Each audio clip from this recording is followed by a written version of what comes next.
En ce temps-là, les dieux marchaient sur la terre. Ils avaient chacun leur style. Et on peut se poser aussi la question, pourquoi est-ce qu'ils venaient sur terre? Ça, c'est facile de trouver la réponse, c'est parce que l'éternité, c'est très long, surtout vers la fin, comme disent certains. Et les dieux avaient toujours envie de nouveautés, et donc le plan matériel, et la terre en particulier, est un terrain de jeu pour les dieux. Ils s'y occupent, ils passent leur temps, ils inventent des choses, alors comme on l'a dit tout à l'heure, il y en a qui s'amusent à sculpter les montagnes, creuser les vallées, ce genre de choses. Mais il y en a un peu plus sophistiqués que d'autres qui inventent des êtres vivants, par exemple, des plantes, des animaux. Il y a même des... Alors là, il y en a quelques-uns qui sont un peu farceurs. Hein. Par exemple, le dieu qui a inventé la girafe, franchement, quand on imagine un peu la girafe, est-ce que c'est son visage? Il y a un dieu farceur aussi qui a inventé les hommes, évidemment, mais ça, c'était... il y en a beaucoup qui en ont profité, d'ailleurs. Ils s'amusaient beaucoup parce que, à partir du moment où il y avait des animaux un peu qui réfléchissaient, comme les hommes, ils s'amusaient à leur donner des idées contradictoires. Et alors forcément, les hommes essayaient tous de suivre toutes les idées de tous les dieux, et puis ça marchait pas, et les dieux riaient beaucoup. Cependant, il y a eu un problème. Au bout de à peine quelques centaines de millions d'années, les dieux se sont sentis légèrement fatigués. Et ça, c'est pas normal. Normalement, un dieu n'est pas fatigué. Il ne peut pas mourir, évidemment, mais fatigué, non plus.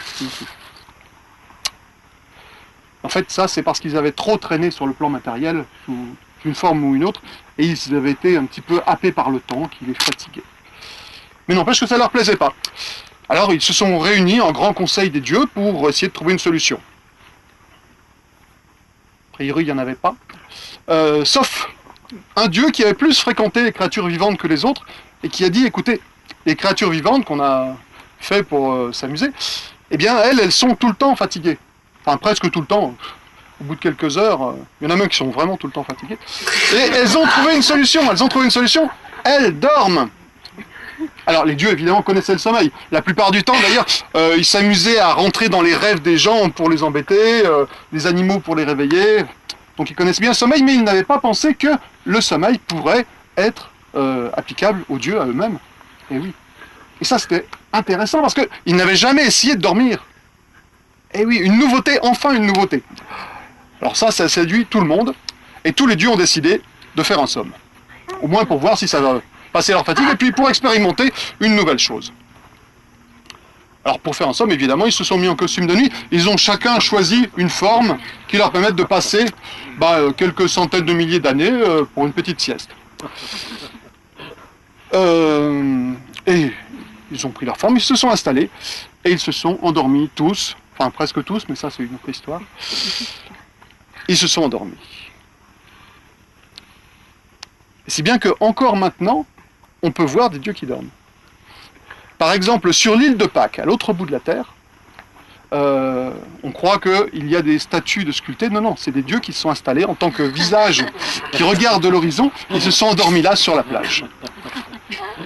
Dans les Andes, on les a découverts il y a quelques années. Dans les Andes, vous avez d'immenses dessins qui représentent des animaux ou des espèces de bonhommes qu'on ne peut voir que d'avion. Ça ne peut pas être des gens au sol qui les ont dessinés, non. On ne peut les voir qu'en volant à haute altitude, et ça fait des dessins sur plusieurs kilomètres. Ce sont tout simplement des dieux qui se sont couchés par terre, et qui se sont endormis là. Mais sans aller chercher plus loin, ici en France, et en particulier, bon, moi je viens de Bretagne, donc chez nous on en a un paquet, mais il paraît qu'il y en a ici aussi. Certains dieux ont pris la forme de grandes pierres levées. Ils se sont plantés dans le sol, et ils se sont endormis là. Et oui, les menhirs, en fait, ce sont des dieux qui dorment. Eh oui, il faut le savoir. Pas tous, parce que les hommes ont construit aussi d'autres menhirs en hommage, mais bon, ça c'est... La plupart des menhirs, malgré tout, ce sont des dieux qui dorment.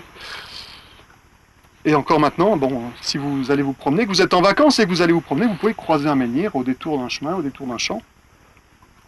Alors là, il y a quelque chose qu'il faut savoir, c'est pour ça que je voulais prendre la parole ce soir. Il y a quelque chose qu'il faut savoir. C'est si vous êtes en vacances, qui vous prend l'idée saugrenue de passer la nuit au pied d'un menhir. La pierre où dort un dieu. Ce qu'il ne faut surtout pas faire. Jamais. Donc si vous êtes en vacances là, vous voulez dormir au pied du menhir, il ne faut jamais, jamais faire sonner le réveil le matin. Sinon, ce sera plus des vacances.